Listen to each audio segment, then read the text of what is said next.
Começando o episódio de fevereiro do seu quadro favorito, o meu quadro favorito, que é o Encher na Carteira Global, um quadro onde, ao vivo, desde janeiro de 2020, a gente investe R$500 por mês no Brasil e 2021, R$500 por mês no exterior, para mostrar para vocês na prática como é que se monta uma carteira de renda variável e passando por diversos ciclos de mercado e diversos momentos. E agora, em fevereiro de 2025, estamos passando por uma situação muito peculiar que começou no ano passado, no qual a gente vê que o Brasil não pega atração, então temos várias ações aqui no prejuízo, fundos imobiliários só caem, não temos nenhum fundo imobiliário com ganho na cota, tanto de tijolo quanto de papel, e em paralelo no exterior temos dificuldade de achar coisas com perdas expressivas e o mercado dos REITs acaba ficando um pouco dividido. Vamos lá no nosso quadro, o que acontecendo com o mercado, onde a gente vai investir, o que aconteceu com a nossa carteira e, obviamente, sempre uma lição fundamental para você aprender a se tornar um investidor na prática. Nada de carteiras pré-prontas ou análise de passado que a gente faz ao vivo, com o sangue nas ruas. Mesmo que o sangue nas ruas seja seu, a gente continua investindo para você aprender como é que se constrói patrimônio, legal? Então vamos começar do começo, tá? Os resultados do mês, e a lição desse mês é muito legal, principalmente para quem está investindo no Brasil.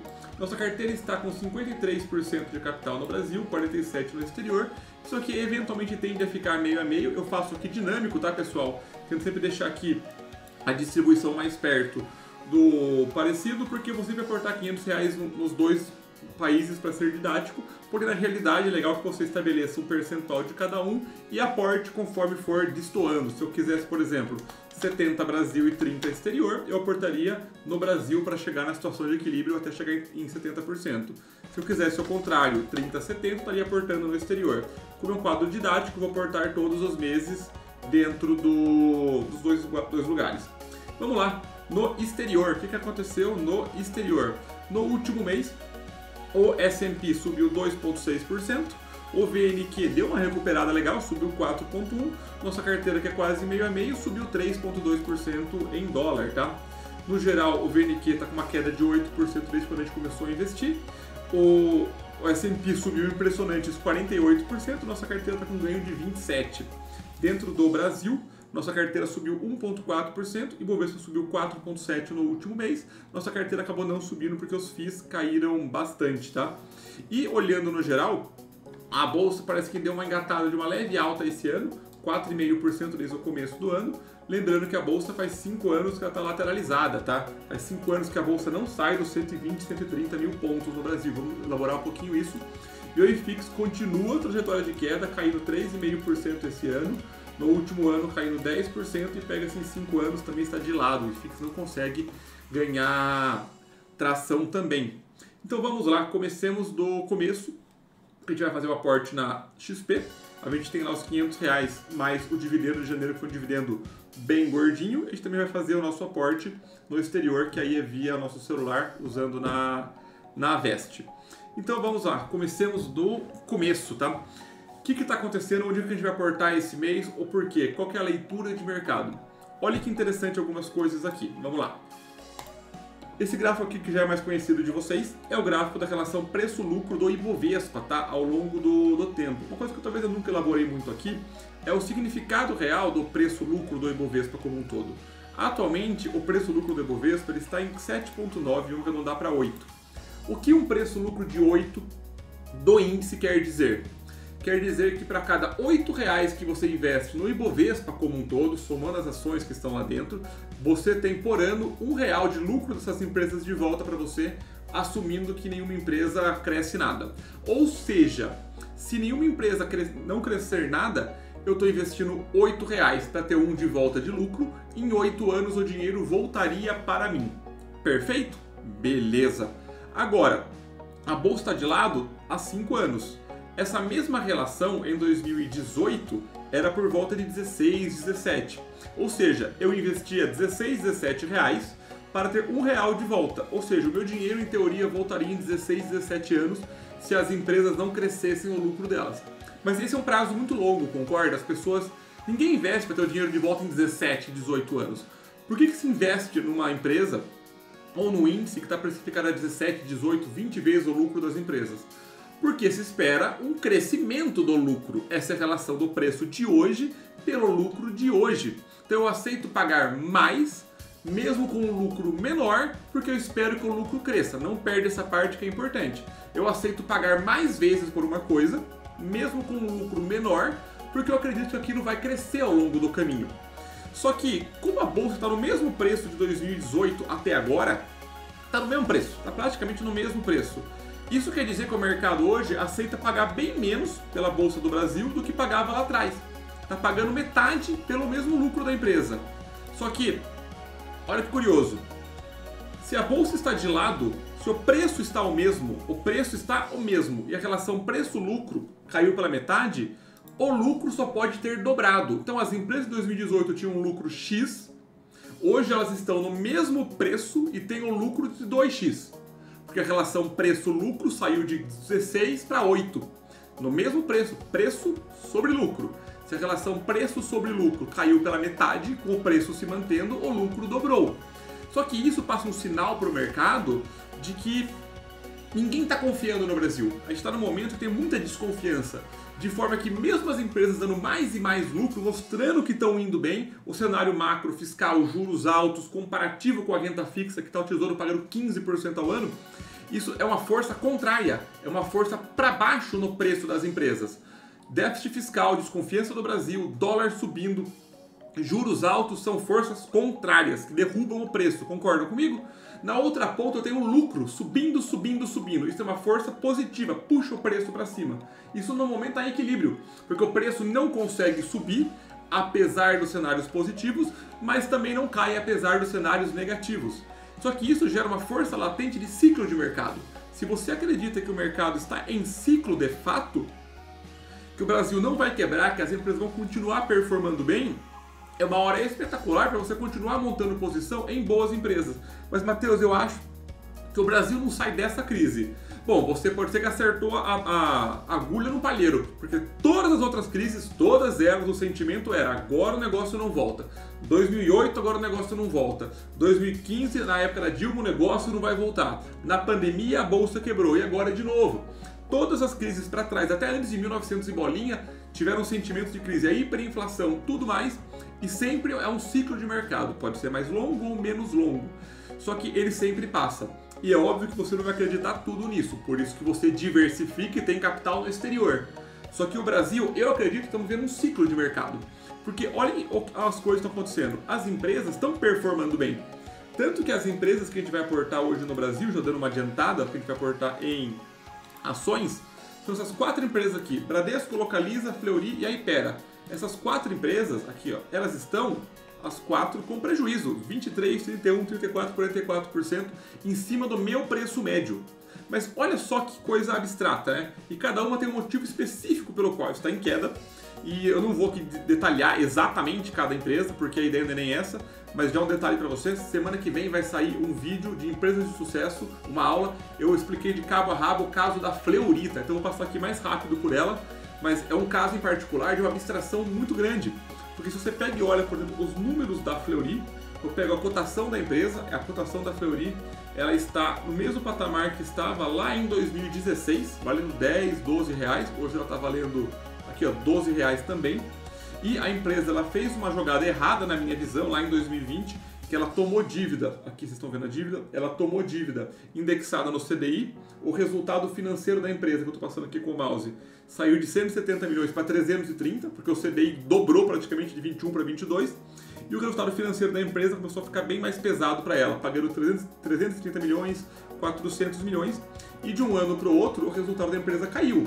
E 350 milhões de lucro líquido caiu para 309. E o mercado arrebentou com o preço da empresa, porque a margem dela caiu, a dívida dela subiu, e enfim, para mim já era um exagero nessa época, porque era uma dívida muito pagável. Quem não lê relatório, que a maioria das pessoas não lê, não entende que isso está acontecendo, mas mesmo agora, mesmo que isso fosse um grau de risco da empresa, olha esse ano aqui, vamos dar um zoom aqui, a receita da empresa, a maior da história da empresa, 7 bilhões e meio. O lucro operacional da empresa, o maior da história da empresa, 1,9 bilhão.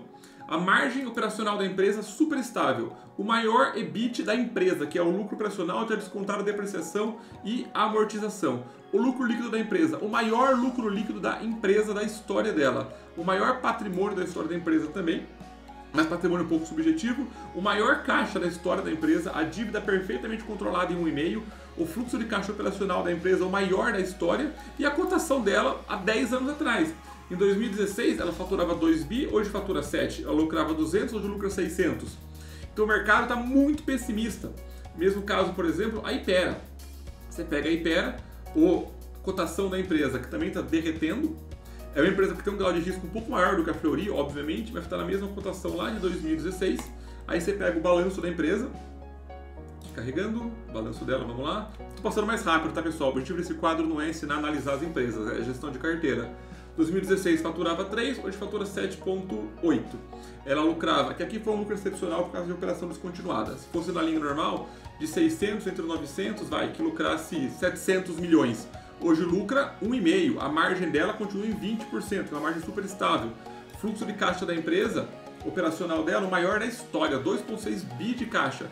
Dívida sim um pouco mais alta, porque é um grau de risco maior da empresa, mas ainda assim controlada dentro do normal. Outra empresa sofrendo muito bizarramente, o Bradesco. O Bradesco é uma empresa que soltou um resultado de uma boa recuperação, está avaliado a 70% do que vale o patrimônio, ou seja, se o Bradesco fechasse as ações dele hoje, vendesse, em teoria, os prédios que ele tem, os maquinários que ele tem, os carros que ele tem, sem nenhuma carteira de cliente, sem nenhuma força de marca, ele ainda assim venderia tudo por um valor que as empresas hoje, a ação de mercado está precificada a 70% disso. Ou seja, se o Bradesco vendesse tudo, a galera sairia com 30% a mais, só pegando o patrimônio do Bradesco e liquidando. Ele está precificado a 70% do que vale o patrimônio dele, o que é extremamente bizarro. E o resultado do Bradesco agora está tendo uma recuperação. São empresas que apresentam um pouquinho de dificuldade, mas coisas normais do dia a dia que no cenário de otimismo, de maneira alguma ia arrebentar com o preço delas dessa forma.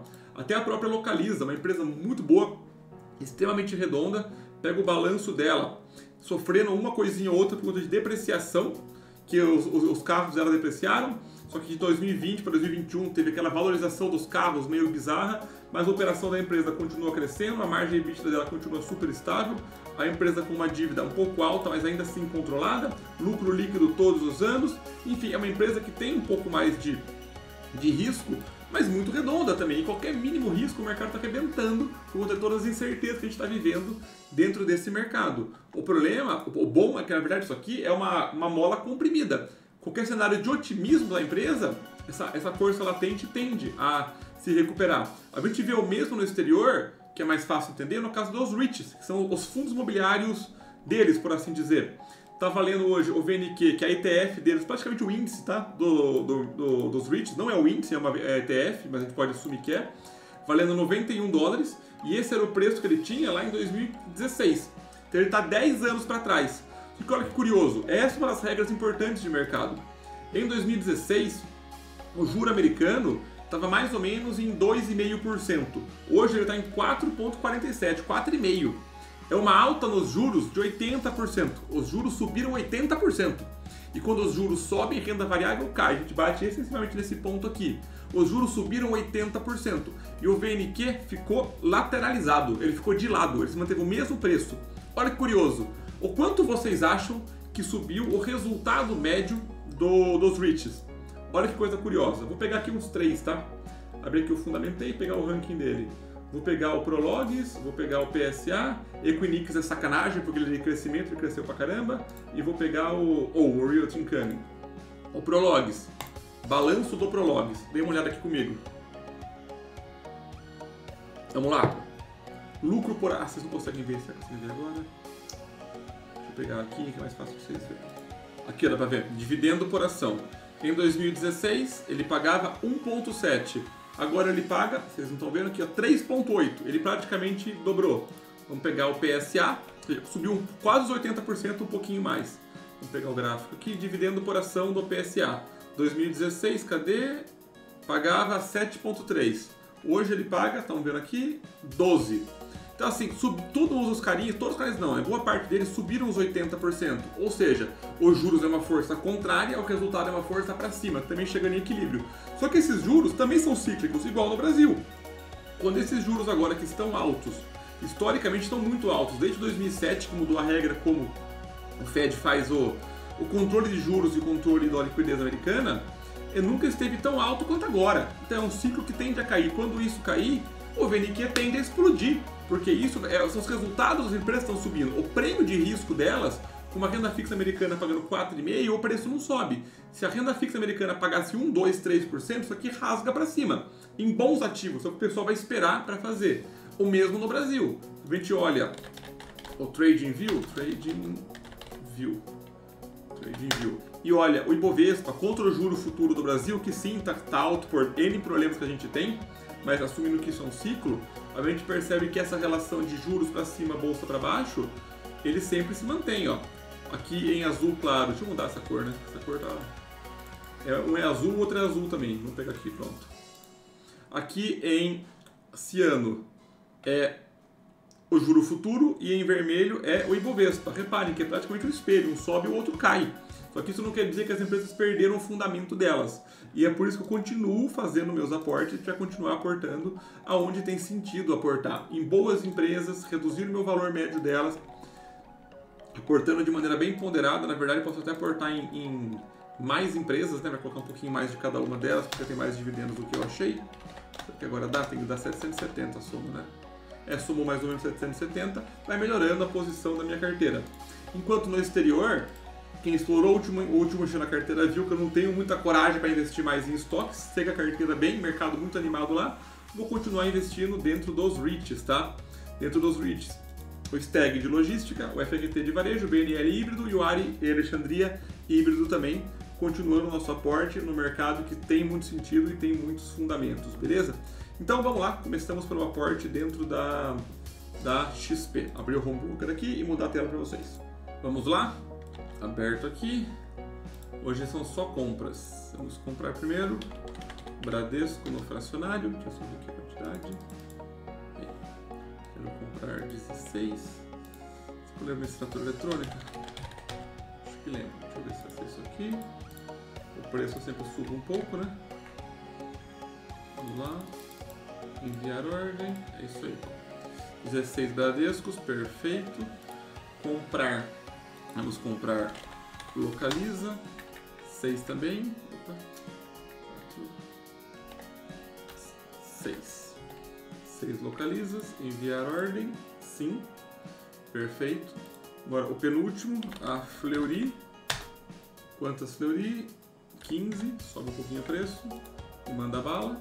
E o último para comprar. A Ipera. Hype. 3F. Quantas são? São 10. Subindo um pouquinho o preço. Enviar ordem, sim.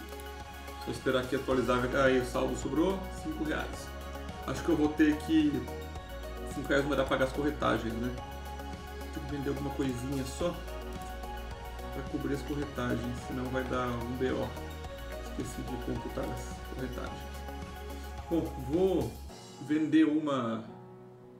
O que eu faço aqui? Uma vendinha rápida, só para não dar BO na corretagem.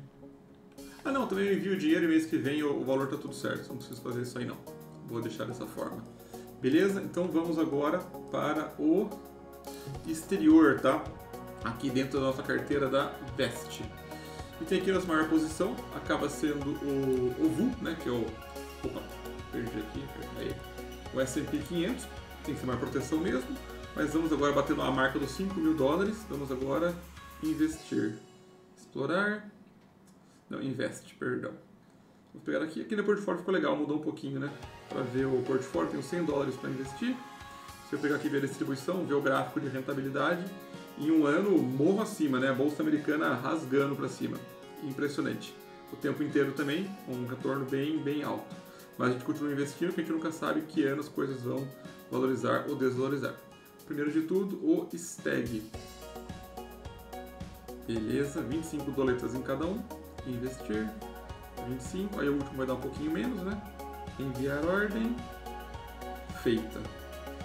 Próximo, FRT, de varejo, bem interessante também, com bons resultados. Investir, $25, beleza. Continuar. Enviar ordem. Ordem enviada. O penúltimo, o BNL, Broadstone. Investir, também $25. enviada a ordem, como é mais fácil comprar no exterior do que no Brasil, né? E por último, a última ordem é o Alexandria, um dos meus fundos favoritos. Alexandria, cadê você? Aqui, ó. Um yield bem interessante, fundamentos muito sólidos. Sempre no último uma travadinha, né? Mas vamos ver se vai. Vamos lá, Alexandria, carregue. Esperando. Aí foi. Investir 24,93, que é tudo que eu tenho aqui. Ordem enviada. Ordem enviada. Beleza, pessoal? Por hoje era isso. Espero que tenham gostado. Não deixe de deixar o seu like aqui embaixo. É muito importante no nosso canal, que ainda é pequeno, continuar crescendo. E eu vejo vocês na próxima aula. Um abraço.